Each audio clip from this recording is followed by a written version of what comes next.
Chers membres d'Église et chers amis, bonjour.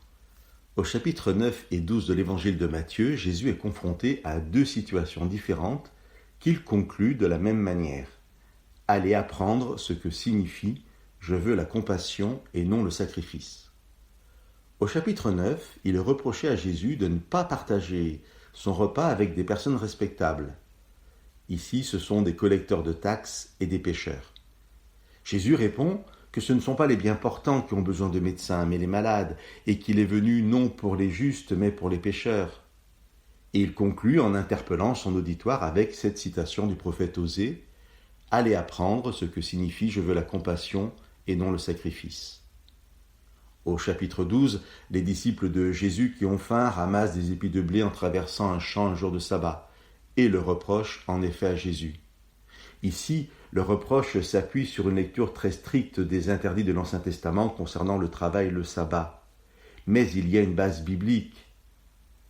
Mais Jésus va répondre de nouveau « Si vous saviez ce que signifie « Je veux la compassion et non le sacrifice », vous n'auriez pas condamné des innocents. » La comparaison de ces deux situations est très intéressante. Dans la première, aucune loi de Dieu ne justifie le reproche qui est fait à Jésus. Dans la seconde, les fondements bibliques qui interdisent le travail et le sabbat sont assez faciles à justifier.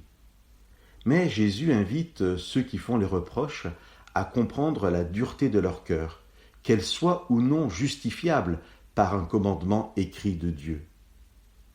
Ici, Jésus fait écho à ce que l'apôtre Paul appellera la lettre de la loi et l'esprit de la loi.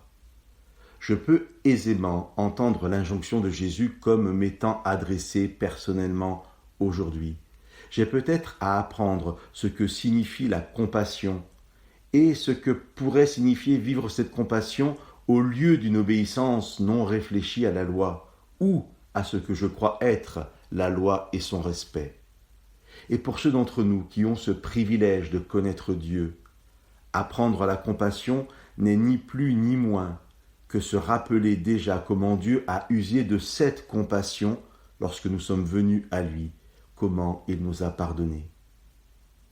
Chers amis, agissons donc avec l'autre, comme le Père a agi avec nous. Apprenons au pied de Dieu ce qu'est la compassion.